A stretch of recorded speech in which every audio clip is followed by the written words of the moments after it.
완연한 봄입니다. 날씨가 갑자기 확 더워졌죠. 겨울옷 입다가 갑자기 너무 더워서 그렇죠. 우리 아내는 조금만 걸어도 땀이 막 난다고 막 난립니다. 날씨가 좋아지니 바람 쐬러 많이 다닙니다. 최근 들어서 벌써 백운호수를 2번이나 갔다 왔어요. 저는 그런 곳에 나갈 때마다 기분이 너무 좋습니다. 서울 도심 한복판에 딱 있다가 그런 탁 트인 곳으로 가보십시오. 당연히 좋죠. 일단 풍경이 너무 좋아요. 산도 좋고 물도 좋고 풀도 좋고 꽃도 좋아요. 우리나라 사람들이 요즘에 외국 여행들 많이 다니시는데 저는 외국 어디보다 우리나라 풍경이 훨씬 좋다라고 저는 생각을 합니다. 아멘. 산 좋고 물 좋은 나라, 우리나라 대한민국입니다. 저만 그러는 거 아니에요. 몇 년 전부터 외국인 관광객이 얼마나 많아졌는지 몰라요.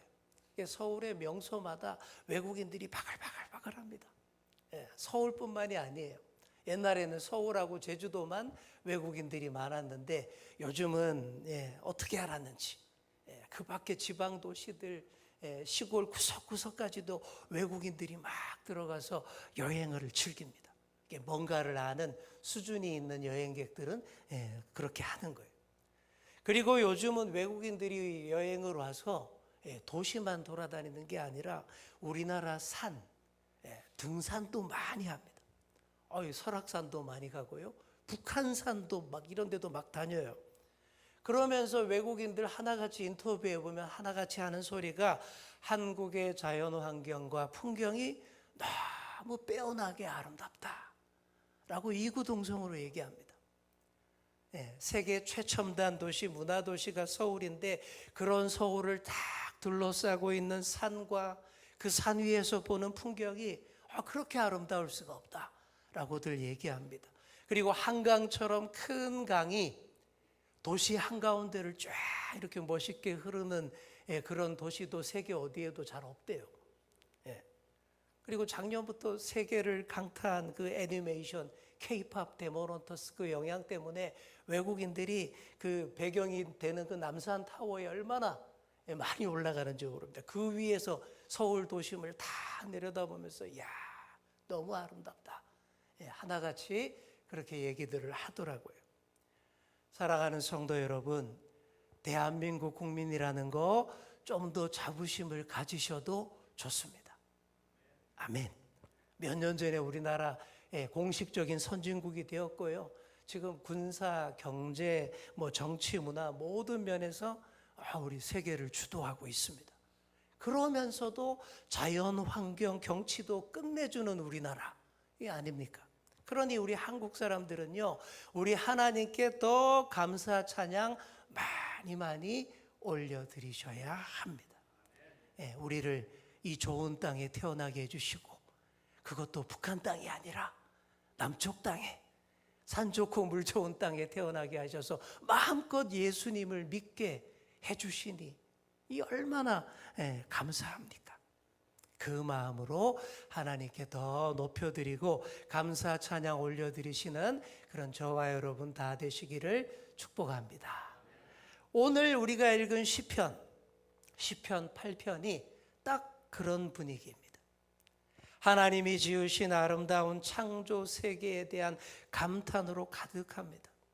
오늘의 시편 누가 지었죠? 오늘의 시편도 다윗의 작품입니다.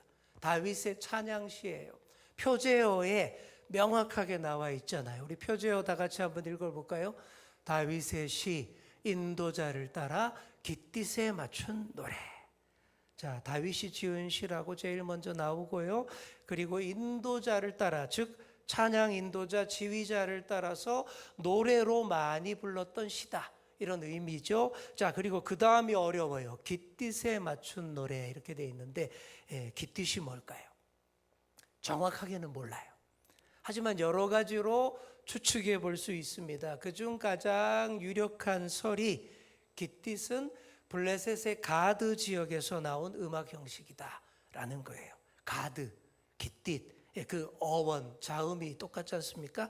그래서 기띠스는 블레셋의 가드에서 사용되던 악기의 이름이거나 가드풍의 행진곡 리듬을 가리키는 것으로 주로 추정을 많이 합니다.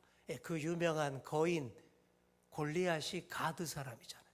그 동네의 음악이다라는 얘기인데, 뭐 음악에는 뭐 이렇게 막 국적이 없잖아요. 다 좋은 거는 다 땡겨서 쓰지 않습니까? 그런 얘기입니다. 자, 그런데 이 표제에 이 시를 짓게 된 역사적 배경 언급이 전혀 안 나와요. 뭐 다른 시들은 보면 언제 어디에서 어떤 상황에서 지었다라는 설명이 있거나 대충 그 내용을 추측해 볼 수 있는 단서가 있는데, 오늘 시는 그게 없어요. 왜 없을까요? 굳이 필요 없어서 그렇습니다. 그냥 시 내용으로 딱 들어가서 읊어보시고 음미해 보시면 다 됩니다. 여러분도 오늘 본문을 읽으면서 느낌이 왔을 거예요. 아주 서정적이고 감상적입니다. 아마도 다윗이 소시적 목동 생활을 할 때에 풀밭에서 노숙하다시피 할 때 어느 날 문득 아름다운 밤하늘에 달과 별들을 바라보면서 자연의 아름다움과 낭만을 느끼면서 영감을 받아서 지어서 부른 노래일 게 틀림없다.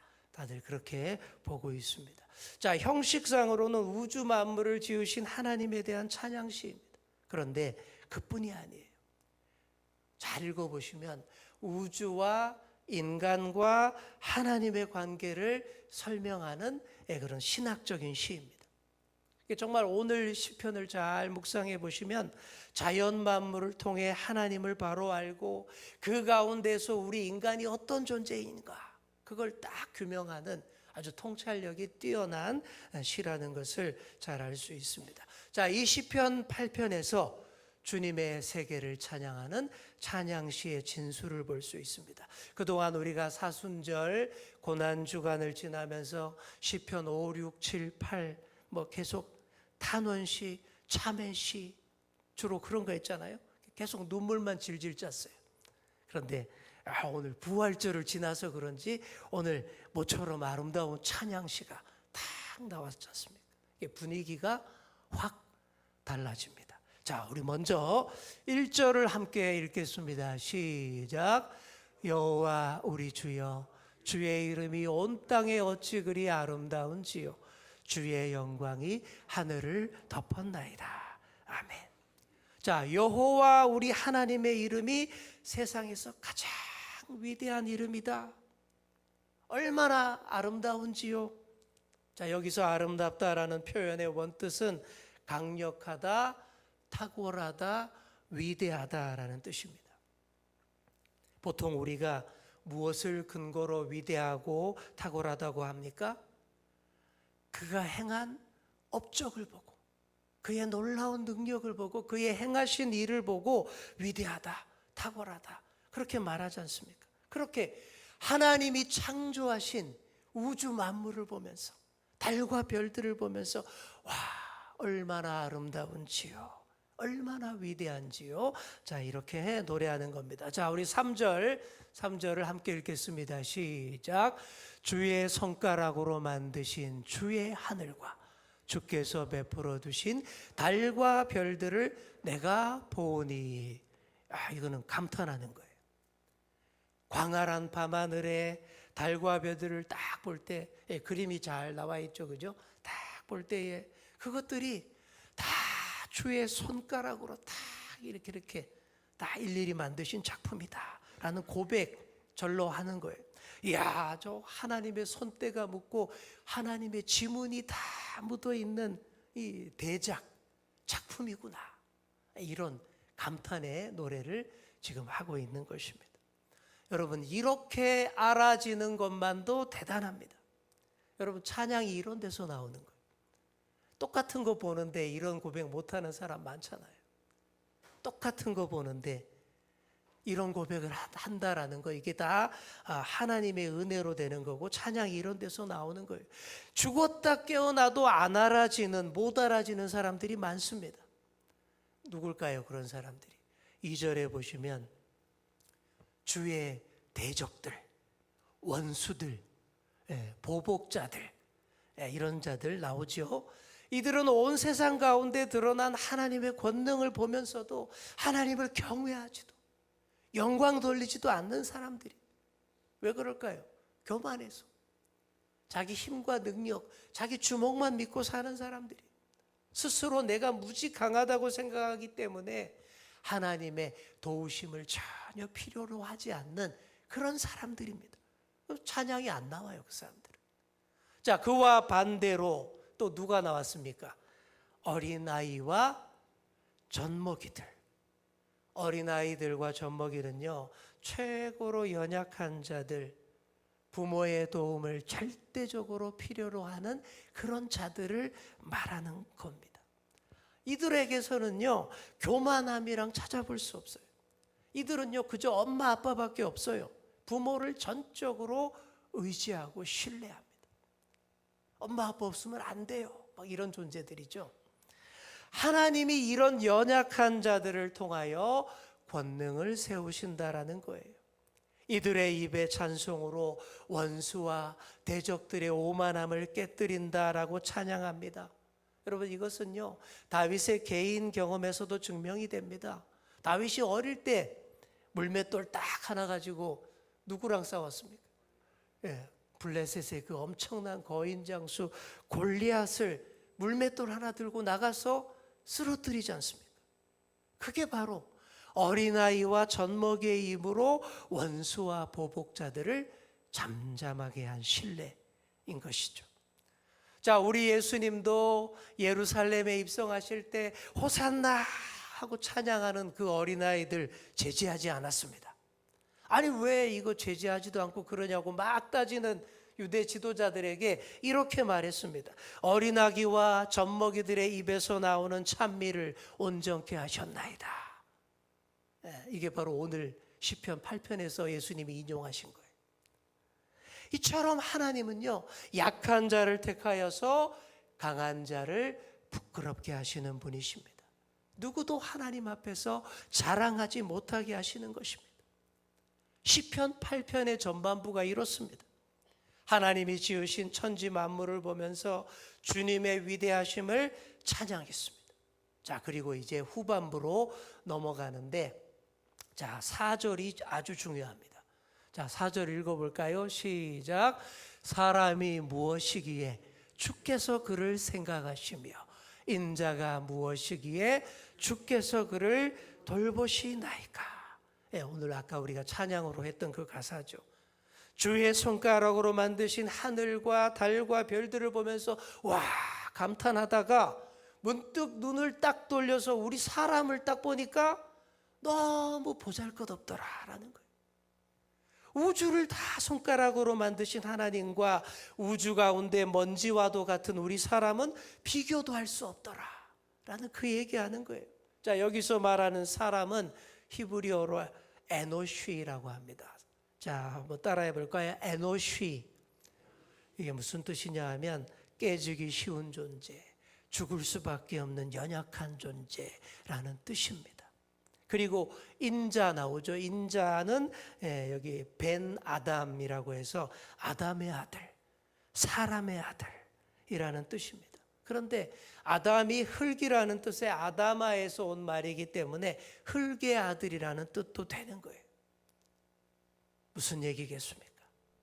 본래 우리는요, 먼지, 티끌에서 온 흙의 존재라는 뜻입니다. 연약하여 깨지기 쉬운 존재, 죽을 수밖에 없는 존재다, 그 얘기입니다. 자, 그런데 이런 흙에 불과한 사람이 도대체 무엇이라고 주께서 생각하시고 돌보시냐라는 겁니다. 도대체 우리가 뭐라고 하나님 곁에 가까이 세워주시고 사랑 주기를 원하시냐라는 그런 노래인 것이죠. 자, 5절에 보시면 하나님이 사람을 하나님보다 어떻게 해요? 조금 못하게 지으셨다라고 나옵니다. 감히 하나님과 비교하는 것 자체가 송구하지만 하나님이 우리를 그렇게 특별하게 생각하시고 보신다라는 거예요. 이번 고난주간 특별 새벽 기도회 때 히브리서 가지고 은혜를 나누었는데요. 둘째 날 했던 히브리서 2장이 바로 오늘의 시편 8편을 인용을 했습니다. 히브리서 기자가 이 시편 9절을 인용하면서 도대체 우리 사람이 무엇이고 한데 하나님의 아들이신 예수님을 잠깐 천사보다 못하게 하셔서 우리를 위해 십자가를 지게 하셨습니까? 그렇게 적용하고 해석했잖아요. 하나님이 우리를 그렇게 존귀하게 보신다라는 말씀입니다. 그런데 정작 우리는 우리 자신을 어떻게 봅니까? 오늘날 많은 사람들이요, 낙심하고 절망하게 되는 이유가 무엇일까요? 하나님께서 나를 다 인정해 주셨는데 그것은 까맣게 잊어먹고 자꾸 다른 사람과만 비교하기 때문에 재력을 비교하고요, 학력을 비교하고 외모를 비교합니다. 여러분, 비교 외에는 답이 없어요. 열등감에 빠져서 낙심하고 좌절할 수밖에 없는 것이죠. 그러면 안 됩니다. 우리는 다른 사람들과 비교할 대상이 아니에요. 왜냐하면 하나님께서 나를 지금 모습 그대로의 나로 창조하셨기 때문입니다. 내 모습 이대로를 다 인정하시고 받아주십니다. 무엇보다 하나님은 당신의 사랑하는 독생자 예수 그리스도의 목숨과 바꾸면서까지 나를 사랑하셔서 구원하시는 분인 줄 믿습니다. 그렇게 우리를 하나님 닮은 존재로 만드셨어요. 그리고 우리를 온 세상 만물을 다스리는 관리자로 영화와 존귀의 관을 씌워주셨습니다. 사명을 주셨어요. 하나님께서 천지를 창조하실 때 어떻게 하셨습니까? 지을 때마다 뭐라 그랬어요? 보시기에 좋았더라. 보시기에 심히 좋았더라. 계속 거듭 반복하면서 하나님이 좋아하셨다라고 말하잖아요. 그런 하나님의 대작 작품을 우리 사람에게 다 맡기셨다라고 여기 나옵니다. 우리를 하나님보다 조금만 못하게 만드셔서 만물을 우리의 발 아래 두게 하시고 다스리게 하셨어요. 그러면 어떻게 해야 하겠습니까? 하나님의 특별한 사랑과 은혜를 입은 존재답게 하나님이 지으신 아름다움을 지킬 수 있도록 잘 다스리며 관리해야 마땅합니다. 그렇게 우리가 이 지구 위에 청지기가 된 거예요. 관리인이 된 거예요. 하나님과 우주 만물과 인간과의 관계가 이렇다라고 노래하는 시편 8편입니다. 자, 이제 마지막 9절 말씀 우리 함께 읽겠습니다. 시작. 여호와 우리 주여, 주의 이름이 온 땅에 어찌 그리 아름다운지요. 여러분 어때요? 1절의 첫 부분과 똑같습니다. 똑같아요. 이렇게 시편 8편은요, 처음과 끝이 똑같아요. 한결같이 아름다우신 주님의 이름을 찬양하는 가사로 시작했고 마무리합니다. 모든 영광 하나님께. 이 시의 참 가치가 바로 여기 있어요.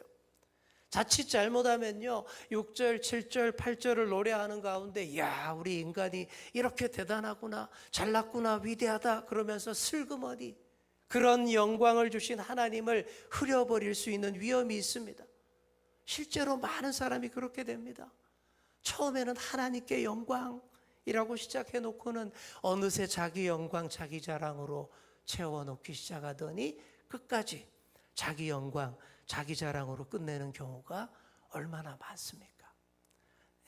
요즘 미국 대통령 도널드 트럼프가 막 너무 그렇게 하고 있습니다. 그림 뭘까요? 전쟁을 일으켜서 온 세상 사람들 힘들게 해놓고는 며칠 전에 자기 SNS에 자기가 직접 올린 AI 그림입니다. 어때요? 어떤 느낌이에요? 자기가 메시아 예수님인 것처럼 이렇게 올려놨잖아요. 기가 막히죠? 예수님인 것처럼 온 세상 사람들, 병든 자들을 다 자기가 이렇게 안수해서 고치는 구원자인 것처럼 딱 이렇게 해놨습니다. 여러분, 이러다가 망하는 거예요. 이러면 안 되는 거예요. 우리가 지금 다 보고 있잖아요. 절대 이러면 안 돼요. 미국에서도 신성 모독이라고 난리가 났잖아요. 그래서 하루 만에 저 그림을 내려버렸는데 절대 그러면 안 됩니다.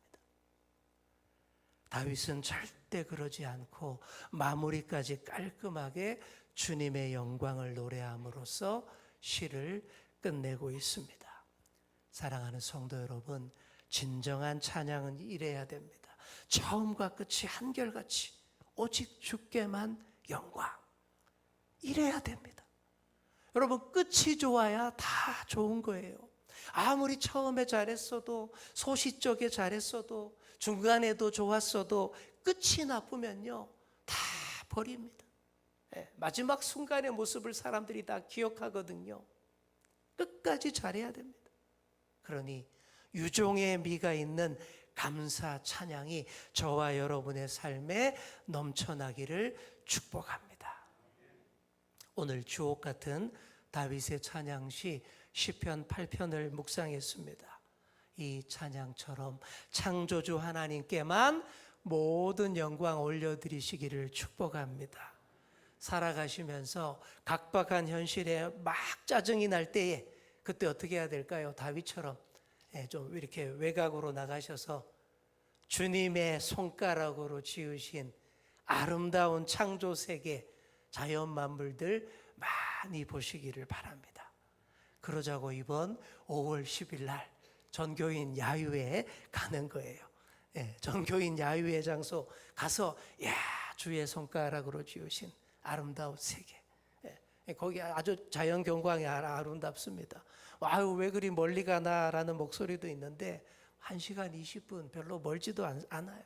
맨날 여기 서울 한복판에 콘크리트 도시 한복판에만 딱 있지 마시고 좀 더 이렇게 좀 멀리 나가야 더 좋은 것 같아요. 멀리 나갈수록 저는 스트레스가 더 많이 좀 풀리고 마음도 넉넉해지고 시원해지는 것을 많이 경험했습니다.